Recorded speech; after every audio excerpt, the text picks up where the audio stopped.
Hey, everybody. We're here with our second installment of The Real Reps. I am Moralake Odeleye. This is my co-host. I'm Kelly Carson. And we are reps by trade. We both work at the Collective at Lair, a integrated production company, and we are taking one question per episode. This week's question is from director Lorenzo De Guia. Did I say it right? I hope. Do you have his question printed out that you I can read? do, actually. I'm going to read it right now. Lorenzo is fantastic, by the way. If you guys aren't familiar with his work, it's shootlorenzo.com. He's a director. He's fantastic. We've known him for a long time. The question is, should bidding be devoid of names and references to the director? That way, race, gender, and presumptions are taken out of the equation. Only the treatment itself and the reel of the work to win the job. Or is that too extreme? Would certainly be a great experiment. Thank you again, Lorenzo. We really appreciate you writing in. All right, you wanna dive in? Yeah, so that's a really interesting question. It might be familiar to some folks because I know that people in the HR community have done studies that have essentially taken the names and other identifiers off of like resumes and then sent those out to hiring managers to see if there was a difference. So in the HR space, they did find that removing identifiers increased the opportunities for directors of color and other marginalized communities to have like a say and to actually get into the application pool. I think that in the production space, it's not quite an apples to apples comparison. So when we're talking about like what people's reels are actually looking like, what we're actually looking at are the opportunities and the networks that they're inside of. So I know I've looked at a number of directors' reels and actually been pretty spot on with guessing who they are.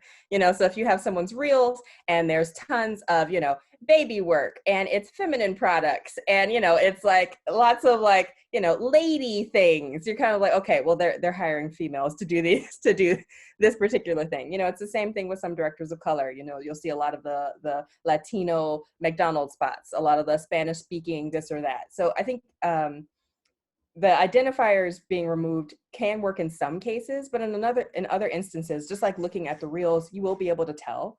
But just on a completely different note, also thinking about like who's had opportunity and who hasn't had opportunity, that'll help to identify people as well. So if you have a reel that's filled with super high end work, that tells you something about that person's network and what they've been doing versus someone's reel who has more spec work, some of the lower budget stuff. So again, I think, it's a really interesting idea, but just because the playing field hasn't been level, those straight comparisons of just reel to reel might not actually benefit the people who haven't had the opportunities historically, or at least in my opinion. No, absolutely.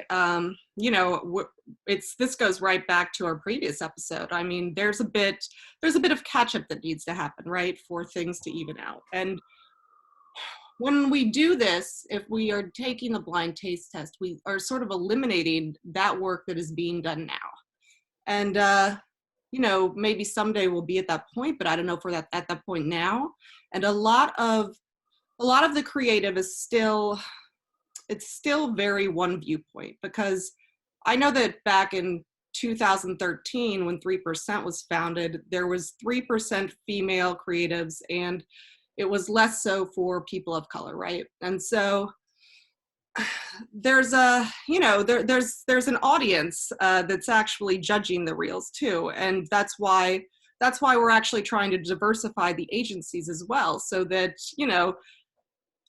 there are more things that different groups, different subcategories can relate to, and that speak to the work and the actual products and the actual audience. So it's also like that creative director might not get the cultural references that are in some of the reels until that also evens out, and they might be the right cultural references for that target audience. There's a lot to unpack here for sure. It's a really interesting question. Yeah.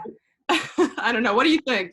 Well, I think we're on the same page. I think that overall, it would be an interesting experiment for sure, but I think we're kind of advocating for a more nuanced approach to adding diversity to these pools, so yes, it would be wonderful if we weren't just kind of, going for the familiar names, or, you know, people we've already heard about, or the people we're already networked with. But to your point, you know, we need to make sure that there's diversity in the creative directors pool, in the producers pool, and be doing our best to reach out to people that we don't know and expanding our community. Yeah, I think that nuance will help. That nuanced approach will help bring some equity. Like, yeah, we're on the same page. All right, awesome. Well, yeah, you guys. Well, I was good. Yes. This is unscripted, so we are going to do silly, ridiculous things like talk over each other. So I hope everybody is enjoying that.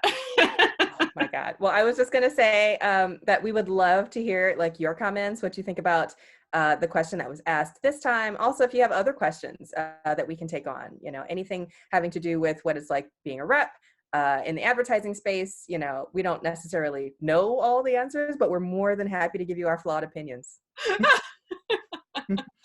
Awesome. All right. Talk to you guys later.